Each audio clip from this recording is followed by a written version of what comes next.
Hi friends, welcome to my channel. ನಾನು ಈಗ ತೋರಿಸ್ತಿರೋ recipe ಖಾರ ಕಡಲೆಪುರಿ, ಅಂದರೆ ಖಾರ ಹಚ್ಚಿರೋ ಮಂಡಕ್ಕಿ ಅಂತಲೂ ಹೇಳ್ತಾರೆ. ಸೊ ನಾನು ಏನು ಮಾಡೋಣ ಅಂದರೆ, ನಾನಿಲ್ಲಿ ಒಂದು ಬೌಲಷ್ಟು ಕಡಲೆಪುರಿ ತೊಗೊಂಡಿದ್ದೀನಿ. ಆಮೇಲೆ ಒಂದು ಸ್ವಲ್ಪ ಕಡಲೆ ಬೀಜ ಮತ್ತು ಕಡಲೆ, ಸೊ ಉಪ್ಪು, ಒಂದು ಸ್ವಲ್ಪ ಖಾರದ ಪುಡಿ ಮತ್ತು ಅರಿಶಿನ ಪುಡಿ ಕೂಡ ತೊಗೊಂಡಿದ್ದೀನಿ. ಸೊ ಖಾರ ನಿಮಗೆ ಎಷ್ಟು ಬೇಕು ಅಷ್ಟು ಹಾಕ್ಕೊಳ್ಳಿ. ನೆಕ್ಸ್ಟ್ ಕರಿಬೇವು ತೊಗೊಂಡಿದ್ದೀನಿ. ಆಮೇಲೆ ಬೆಳ್ಳುಳ್ಳಿನ ಜಜ್ಜಿಟ್ಕೊಳ್ಳೋಣ ಲೈಟಾಗೆ, ಮತ್ತು ಜಾಸ್ತಿ ಬೇಡ ಲೈಟಾಗೆ. ಆಮೇಲೆ ನಾನು ಇಲ್ಲಿ 3ರಿಂದ 4 ಬ್ಯಾಡಗಿ ಮೆಣಸಿನ್ಕಾಯಿ ತೊಗೊಂಡಿದ್ದೀನಿ.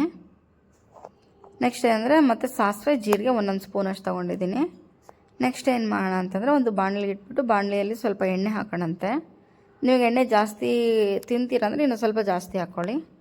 ಎಣ್ಣೆ ಕಾದಿದ ನಂತರ ನಾನು ಸಾಸಿವೆ ಮತ್ತು ಜೀರಿಗೆ ಎರಡನ್ನೂ ಹಾಕ್ತೀನಿ.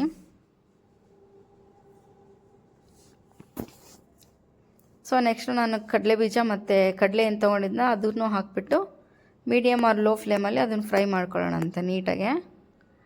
ಸೀದೋಗಬಾರ್ದು, ಸೀದೋದ್ರೆ ಚೆನ್ನಾಗಿಲ್ಲ, ಕಹಿ ಇರುತ್ತೆ. ಸೊ ಫ್ರೈ ಆಗಿದೆ. ಫ್ರೈ ಆದಮೇಲೆ ನಾನು ಏನು ಮಾಡ್ತೀನಿ ಅಂದರೆ, ನೆಕ್ಸ್ಟು ಬೆಳ್ಳುಳ್ಳಿ ಮತ್ತು ಕರಿಬೇವು ಎರಡನ್ನೂ ಹಾಕ್ಕೊಂಡು ಅದನ್ನು ಕೂಡ ಫ್ರೈ ಮಾಡ್ಕೊತೀನಿ. ಇದು ಈವ್ನಿಂಗ್ ಸ್ನ್ಯಾಕ್ಸಿಗಂತೂ ಬೆಸ್ಟ್, ಹೇಳಿ ಮಾಡಿಸ್ದಂಗೆ ಇರುತ್ತೆ.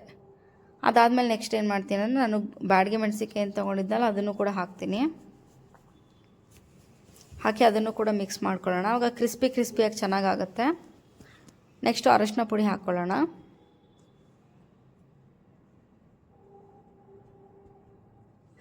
ಅರಿಶಿನ ಪುಡಿ ಹಾಕಿ ಅದನ್ನು ನೀಟಾಗಿ ಮಿಕ್ಸ್ ಮಾಡ್ಕೊಳ್ಳೋಣಂತೆ.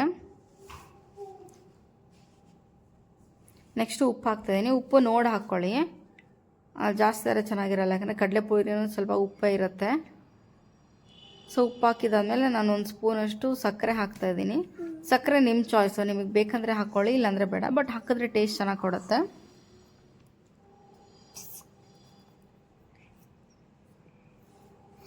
ಸೊ ಸಕ್ಕರೆ ಹಾಕಿ ಗುರಡಿದಾದ್ಮೇಲೆ ನಾನು ಲಾಸ್ಟಲ್ಲಿ ಏನು ಮಾಡ್ತೀನಿ ಅಂದರೆ, ಖಾರದ ಪುಡಿ ಹಾಕಿ ಅದನ್ನು ಕೂಡ ನೀಟಾಗಿ ಮಿಕ್ಸ್ ಮಾಡ್ಕೊತೀನಿ.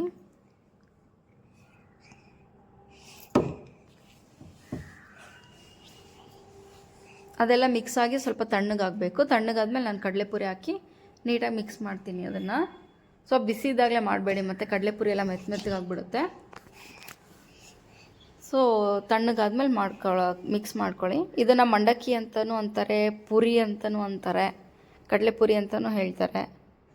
ಸೊ ಒಂದೊಂದು ಊರಲ್ಲಿ ಒಂದೊಂದು ಥರ ಕರೀತಾರೆ ಇದನ್ನು. ನೋಡಿ, ಕಲಸಿದಾದ್ಮೇಲೆ ಈ ಥರ ಆಗುತ್ತೆ.